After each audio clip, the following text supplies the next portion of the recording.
मी किरण भगत, महाराष्ट्र नवनिर्माण सेना उपशिराध्यक्ष बदलापूर. माझ्याबरोबर आहेत संगीताताई बुर्ले, महिला सचिव बदलापूर. आम्ही आज इथे काय आलोय, आम्हाला राष्ट्रवादीचे काय कार्यकर्त्यांनी खाजवलं, बीजेपीचे काय कार्यकर्ते खाजवलं. आम्ही शांत होतो मनसेवाले, आम्ही केळीमध्ये त्या वातावरणात कामं चालू होती म्हणून चालून द्यायची होती.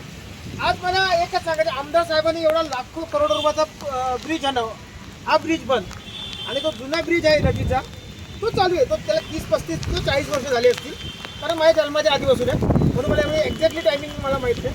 त्या ब्रिजची वाहतूक चालू आहे, पण नवीन ब्रिजची वाहतूक बंद आहे. पोलीस प्रशासनाला लावलेलं आहे, फायर ब्रिगेडला इथे कामाला लावलेलं आहे.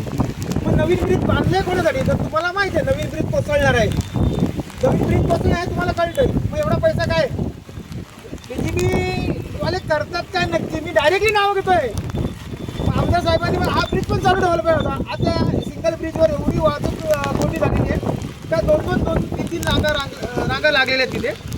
हां, आणि पोलीस प्रशासनाला इथे भर पावसात उभे करून ठेवले, ब्रिज बंद, जीव जाऊ नये म्हणून. पण नवीन ब्रिज आणला कशासाठी होता, तर नवीन ब्रिज आम्ही शांत होतो, आम्हाला काय करायचं. हे राष्ट्रवादीचे काय कार्यकर्त्यांना खूप होतं, मनसेवाल्यांना खाजवलं, मनसेवाले दिसत नाही.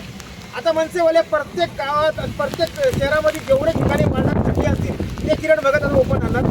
तर बदलापूरकरांना एक विनंती आहे, तुम्ही आमदार साहेबांना बीजेपीवाल्यांना प्रश्न विचारा का नवीन ब्रिज का बनवतो.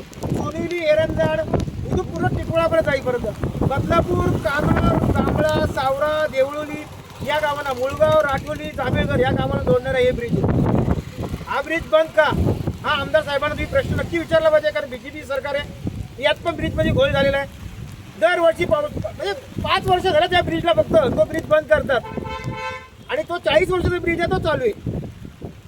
बघा बीजेपी सरकार काय करते, याचा पाठपुरा आम्ही तर करणार मनसेवाले. पुन्हा भेटू नवीन त्या खड्ड्याचे क्लिप घेऊन. जय हिंद, जय महाराष्ट्र.